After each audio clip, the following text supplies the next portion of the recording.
possibly, of course. These new lines ain't never seen past week before. London or Milan, but we definitely in New York. I figured out my style and what it should be called. It's the mint. You know what I'm saying? It's the mint. Yeah. Latest in my collection, have it prepped for a walk. I'm a passionate designer every time that I talk. Just look at my brand, it's luxury art. The mother's knockoffs, you can tell by the cloth. It's the mint. Know what I'm saying? It's the mint. Yeah. The garments are old, my clients pay the cost. Chambray, some decal, price protected by law. Innovation and influence, you can hear it in my bars. Still my style all you want, but y'all can't put it on. Yeah.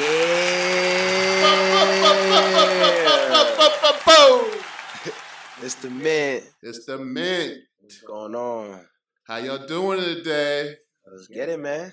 Let's get it. Man, how you doing, man? I'm good. All right, man. Let's get into it. Game 1, NBA Finals was the flavor. Ooh, wee, man. Great game. Yeah. But Celtics just took over. 107-89 final score. A 18 lot point went game. on. A lot went on. Yeah. I mean, it was a good start in the beginning. Yeah. I was wrong. I said it would go to overtime. Right. But Hey. I did say I had the Celtics winning. Yes. But yes, you did. I said I had them going overtime, but they just had that energy, man. That crowd got into it. Right. And then they just went off.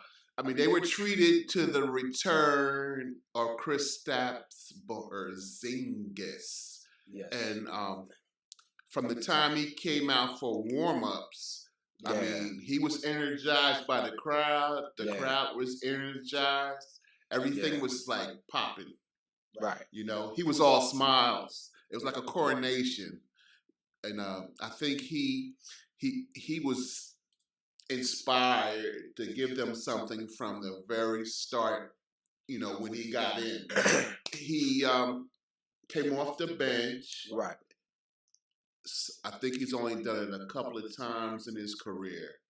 And when he got in, he was ready to go. But from the start, you know, you have a little back and forth, and then you start to see a little separation. Right. And Jaylen Brown bought it from the tap. He bought it from the tap. Straight from the tap. I'm talking about locking up Luka. I think he got like back-to-back steals and back-to-back dunks. Right. I'm like, He yo. was working, man. I was hyped. I was like, yeah. You know, we were wondering how they were going to set up the defensive structure of the game, you know, for that backcourt. Right. And Brown pretty much was on Luka in the beginning. Yeah, I mean, Jaylen Brown, he led the way with 22 points. Right. 6 rebounds. He had two assists and 3 steals. 3 steals, man. 3 steals. I thought he had 2, and he was blocking shots. He had 3 block shots. Right. 3 block shots. Blocking shots. 3 block shots. Yay. 3 steals. He was going after him, man. I mean, well, that's what I said. When he blocked Kai, I was like, right. Oh yeah. Oh yeah, this is over. Yeah, that one was crazy. Because I mean, I said these guys, the way they play defense, they do not give up on plays. Right. And I mean, that's all of them. Right. They don't give up on plays. Right. When you saw, speaking of Porzingis from before, when Jalen Green was going in for a dunk, he was going by Porzingis. Porzingis turned to chase it, and they got in front of it. Yeah. Oh yeah, Josh Green. Right. Josh Green. Blocked the dunk. Yeah. When he got Josh Green on that, that was. Man. I was a little nervous when he the way he landed. Went into the crowd, into the turnbuckle, and then into the crowd. Yeah. But he was fine. He was fine. And he was killing it. Oh, man. He was killing it. Yeah. I think he ended with 20, right? He ended with 20. Yeah. Off the bench. So I think they need to keep him on the bench now. Right now, it looks good. There's unless, something changes. Right. But for right now, keep him on the bench. Keep him on the bench. Al Horford, he started the way with the dunk, first play of the game. Right. He played well. He had 10 points, solid 10. Had 7 boards, a couple 3-pointers. Right. But he did his thing. I mean, but the C's were heat checking that first quarter like crazy. Right. I mean, the threes were falling. Tatum, Kristaps, Right. Hauser, Brown, Derek White. Right. You talking about Sam Hauser? Right. He shot the ball well. Right. Pritchard. Pritchard, he was a little off, but I know at some point he'd get his rhythm back. Right. But yeah, they was lining up threes, man. Dallas shot 25%, and Boston shot 38% from 3. So, right. But the C's had a 17-point lead at the end of the first quarter, and that's the highest differential in finals history. Yeah. Yeah. I'm talking about that joint started from the end of the first quarter to the rest of the game. They ain't stop. No. I heard they was up the whole time after 6 minutes and 34 seconds of the first quarter. Right. Of the first quarter. Right. Come on, man. They came in ready. I mean, they know what they went through 2 years ago, dealing with Golden State, and they don't want to face that again. Nah. So they know they have to keep their foot on it, and they definitely, put it down. Dallas, it was a rough one for Dallas. It was a rough one. Luka did what he did, but his assist numbers wasn't up there. He only had 1 assist. Right. He had 30 points, 10 rebounds, and 1 assist. Now, if Luka has less than 5 assists, I don't think they win there. Kai was off. He was off from 3. He was off for 5 from 3. He only shot 6 for 19 from the field. So, only 4 guys was in double figures for Dallas. I don't know. I feel like they wasn't really connected, or they wasn't really communicating during the game, during the whole entire game, defensively and offensively, because they didn't know what to do. They looked shook. Celtics got them shook.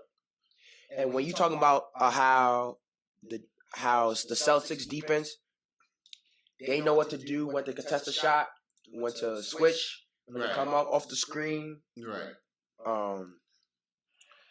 I remember you was talking about when we talked about the game, man, and you was like, yo, compared to Minnesota, Boston knows exactly what they're doing. And the thing is, when they're checking Luka, now he had 30, but it was a hard-fought 30. Right. They stayed in front of him. His shots were contested. He wasn't getting guys in jail stuck behind him. He was going by the guys in Minnesota and getting them on his back. Right. That didn't happen with Boston. Boston sent somebody, so he would have to, hesitate or retreat. Right. And then they kept it up. And it wasn't a strong blitz. Nah. It wasn't a strong blitz. It wasn't like how Minnesota did that last time. Like how I'm talking about their blitz was from almost half court, and Luka just said, you know what? All right, dish it. I'm gonna lob it. And the thing is, they didn't get the lob. Oh no. I think they had one lob the whole night. To Gafford, right. Yeah, they didn't get one to Lively. Lively didn't get one. Only Gafford got one. It's crazy, man. It was crazy. I'm like, all right. And the first lob, it came with 6:40 left in the game. That's in the fourth quarter. Wow. Yep. Wow. That's crazy. But Dallas, I think they're going to bounce back. I think they're gonna bounce back. I think they're gonna do better. But the momentum and the energy is in Boston. Right. Boston get these two, and they get at least if they get one in Dallas. I feel like they really got the advantage to win it all. Right. Now Dallas came back. Right. I guess in the third, that we would say they Celtics came out a little flat, and Dallas were on a 29-9 run. Right. They cut the lead to 8. Yeah. So at that point, the C's had to probably take a timeout. I think they took a timeout. Right. And then they started to attack again. Right. Yeah. And they attacked the rim first, and then Tatum hit a 3, and then that was like an 8-0 run. And next thing you know, Dallas is the one taking the timeout, and they're down 16 at that point. And then it just kept going back up. Yeah, and Tatum, he wasn't himself. I mean, he had a solid 16. Right. But every time he touched the basket, Dallas had 2 guys that try to trap him in that paint when he gets an easy layup. Right. When he gets an easy dish. Right. He had to pump fake, double pump fake, and he still made them passes. Right. But I feel like he wasn't himself getting into his movement. Right. I think he did a lot of one-on-one. Yeah. And he was going back into old habits where he was, pretty much, he was looking for guys, but he was looking for himself more, trying to get that shot off, just trying to keep something going, because it was a tough game for Kai. Yeah. And I think Luka got lost in that and said, well, I got to do a lot more. I feel like Luka went to his old self before Kai came. And I feel like with Kai, from the time I saw him losing his dribble, I'm like, that ain't Kai. Right. That ain't Kai. Kai, I have never seen Kai lose the ball like that. Right. So for him to do that, it's just like, all right, that defense is really getting him, or the crowd. Yeah. It was a tough game for Kai. I mean, he's got 11 straight losses against the C's. Yeah.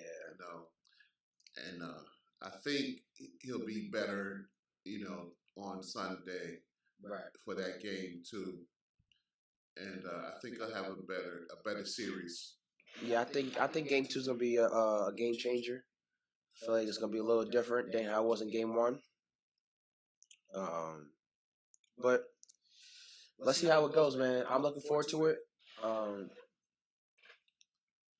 The crowd's still gonna get into it, and the guys, they still gonna do the same thing. They might make a little changes, right? But there's gotta be adjustment. Oh yeah, each game gotta be adjustment. Right. Each game gotta be adjustment because you never know. You never know. But the Celtics, they're gonna play their game. Dallas, they're gonna play their game. They're gonna do what they do. Maybe we'll see more lives in game 2. We never know. And maybe we see more, because I didn't see that much from Derrick Jones, from PJ Washington. Right. They wasn't making shots really. Jaden Hardy.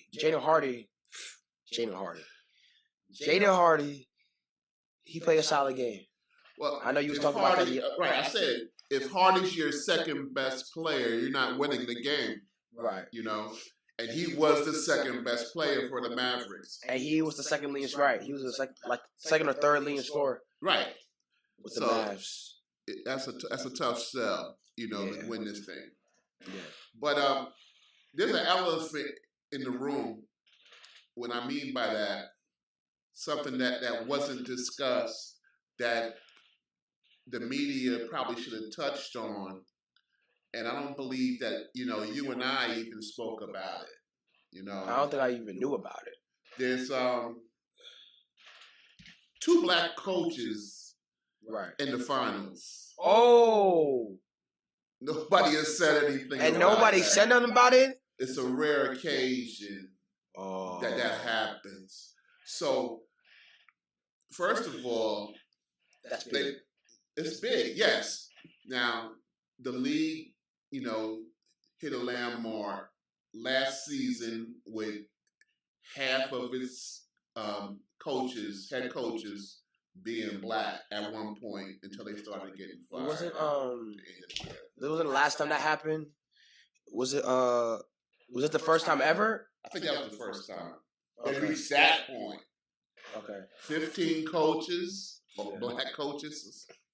Well, for Jason Kidd and Joe Mazzulla, they are the first black head coaches going against each other in the finals since 1975. Wow. Casey Jones and Al Adams, Golden State versus Boston. Golden State versus Boston. Yeah. And Al Adams was a coach, man. And so was Casey Jones. He did a great job with Boston over these years, early 70s. He was a player for them. And Al Adams was a player for Golden State. Oh, wow. That's a generational moment. That's old school. Right. And the stuff you need to know. Right. That's part of history. Okay. It's a part of our history. Both players becoming a coach for the team they play for. For the teams they play for, and they end up playing in the finals. Coaching them in the finals. That's 1975. And here we are today. Yeah. So, but I just want to get that out the way. Nah, that's history. I didn't know about that. I didn't see nothing about it. Nobody talked about it. Nobody talked about it. Nobody talked about it. And but it was a really good game. It was especially a good game for Boston. They were clicking on all cylinders. Yeah. They got contributions from everybody they wanted it from. Exactly. They got to keep it going though. And Dallas, I think there was some nerves.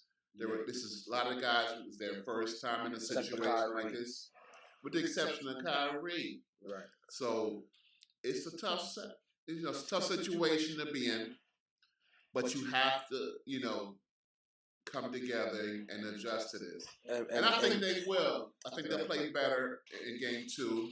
They got to stay ready. They got to get ready. They got to get ready. And I expect them to, be aggressive.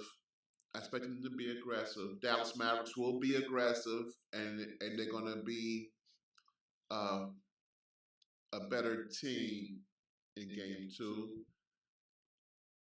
And let's see what happens. I mean, game 2 is coming up in TD Garden on Sunday.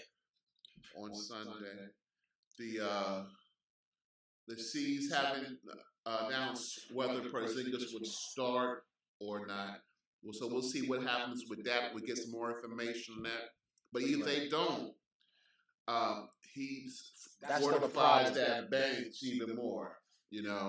That's still a problem. That is still a problem, whether he comes off the bench or not.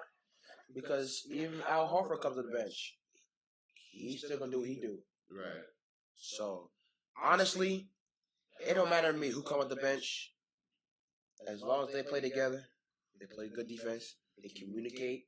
Man, and they moved that ball. Oh yeah. They went around the horn so many times. Yeah.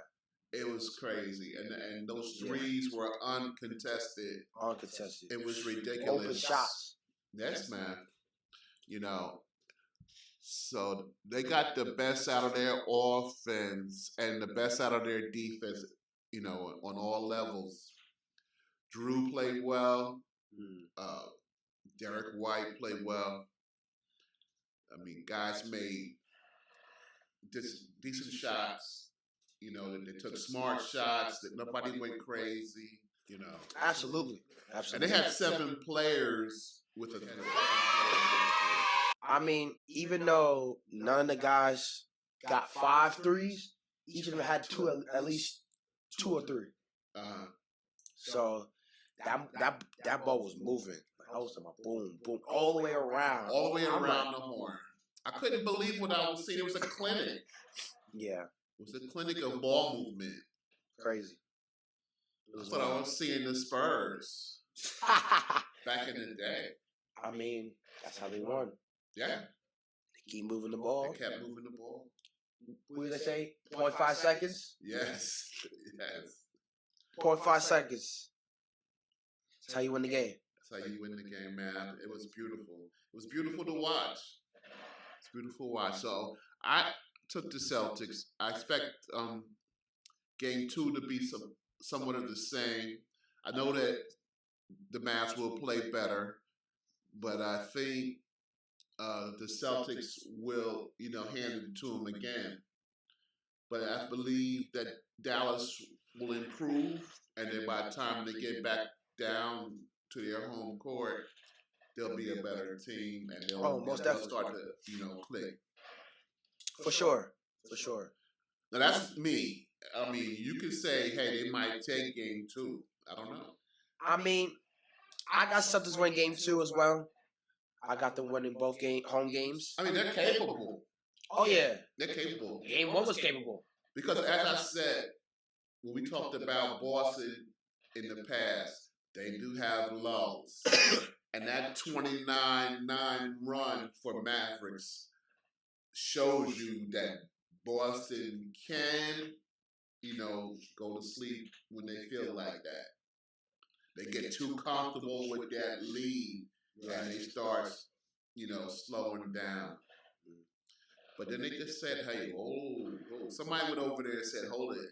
Let's put our foot on the gas again and keep it on. Right. And over the last 3 quarters, the Mavericks kind of matched them, in points. It was that first quarter explosion that really carried them and kept it at that, 18 points? 18 points, right. Yeah. So it's got to be, they have to be wary of that. And they have to stay focused, the Celtics. They have to stay focused. They got to stay focused because they're a pretty decent road team as well. But they play so well together at home. I don't know what it is. They just play so well at home. Yeah. But Dallas, they're also a decent road team. They are. A decent road team. They're one of the better road teams this season in the playoffs. And in the postseason, right. Like this postseason, right. So, like I said, I still got the Celtics winning game 2. Right. I think it's going to be less than 18. Okay. I feel like it's going to be closer because I think Dallas is going to make adjustments and they're going to start making more shots. I think Kyrie's going to get in rhythm. Luka's going to do what he do. I think the others, right. they're gonna step up and hit some shots. Right. I want to say exactly how they always do, but they'll hit a couple. Okay. Maybe we see a couple lobs. Who knows? They need that energy. They have to get that together. Kai's got to be better. I mean, he was 0 from 3, so I believe he'll shoot a little better. Yeah, he was 0 for 5 from 3. But 0 for 5. Okay. But Kai's mentality is always the next play. Right. Once one play comes, okay, that's passed. Let's move on. That's what Kyrie does, and that's how he's so great. That's how Kyrie's so great. He's a type of guy that is always the next play mentality. He doesn't really get frustrated, and he leads his guys like he's a leader. Like you can hear all the guys on Dallas saying, "Oh yeah, Kai's a leader. Like he tells what to do. He tells he knows what things to do for the defense and offense." Right. So, Kai, he's gonna step up. He's gonna bounce back. I mean, he's been here. He's been here. He knows how that works. He knows it's only one game, and Kai will be better. He'll be better. I mean, this is a beginning of a series. No one can get, overzealous about one game. You have to stay level and say, hey, okay, this thing could go a long way. It could go to 7, like you said. It could still go to 6, like I said. But, It was one game. Let's move on. It's just game one. And let's prepare. I mean, you take it one game at a time. You know what I'm saying? Right. So that's all it is. Take one game at a time. It's not like, okay, well, it was one game, man. Yeah. You know what I mean? Yeah. So you gotta have that, like, yo, it's one game. We can fix all the stuff that we made mistakes of, and we'll fix it up in game two. Yeah. So I'm happy. I'm excited. I'm excited for game two. It's gonna be better. Yeah. And I noticed the refs had certain points where they were letting it get real physical. Oh yeah. Oh yeah. I think the reffing wasn't too bad. Right. It wasn't too bad. I was nothing pretty, outrageous. Right. I was pretty excited about that. Yeah. Because you know how the refs be. They always calling stuff that makes no sense. Right. No sense. Exactly. So we'll see how it goes game two. Yeah. Hopefully it's better. Hopefully it stays the way it was in game one. But you never know. So that's what I think. Well, we got a couple minutes left. Some things are happening around the league. Oh yeah. I wanted to talk about the Dan Hurley situation. If we have a quick minute to do that, he went out to LA on Friday to meet with Jeannie Buss and the staff, and there's a possibility that he may be leaving two-time champion UConn to become the coach of the LA Lakers. Now, Yes, they were. You know me. I love UConn. Yeah.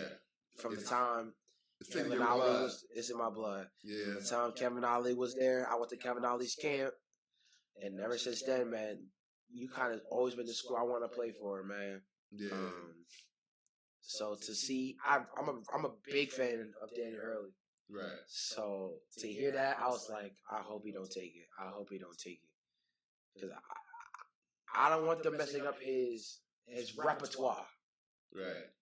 that he's doing at UConn. I mean, he's Getting doing back-to-back great things. chips. Right. Why not go for another one? Yeah. I feel like if he really wanted it, he would have got it right away. He would have got it right away. Right. He would have went there and be like, all right, cool, breaking news. Danny Hurley is the Lakers coach. Right. But now that he has to think about it, He's back home. He's back home thinking about it for a couple of Right. days. Right. right. And I heard that he told some of the players about He it. let the team know. Let the team know. Let them know. You know, I'm going to go on full disclosure. I'm going to go out there and talk to these people, but I'm not saying I'm taking it. Right. So, But I think Danny Hurley, he's a loyal guy. He's a loyal guy. right. I remember from the time when Kentucky was trying to get him. Right. He was like, Nah. nah, I'm good. I'm good. I'm staying where I'm at. Yeah. That's what I feel like what he's going to do with the Lakers. That's my opinion. I feel like he's going to do that like, hey, I like the offer. NBA's cool. But I'm good where I'm at. I mean, there's guys that have his type of personality and success who have tried the NBA and it doesn't work for them. Yeah. Rick Pitino, John Calipari. They're both vocal guys, vocal, fiery, and they had to go back to college. Yeah. You know, it doesn't work all the time with these grown men, with these bigger contracts. No. I don't think it's for. That's my opinion. I agree. I don't think it's for him. I think he's built for being a great college coach. He's a great college coach already. And just keep building that UConn legacy, Danny Hurley. Yes, please. We love you there. We love you, man. You know? Yep. So the Mint is heading to the end of the road. And we want to thank everybody for listening in. Yes, thank you for tuning in. I'm very happy to do another episode. Game 1 recap. Look forward to Game 2. And we'll catch you with the next one, man. Yes, sir. Peace. Deuces. Love y'all. Leave some comments. New York. I figured out my style and what it should be called. It's the man. I'm saying it's the man. Yeah. Latest in my collection, have it prepped for a walk. I'm a passionate designer every time that I talk. Just look at my brand, it's luxury art. The mother's knockoffs, you can tell by the cloth. It's the man. No, I'm saying it's the man. Yeah. The garments are old, my clients pay the cost. Chambray, some decal, price protected by law. Innovation and influence, you can hear it in my bars. Still my style all you want, but y'all can't put it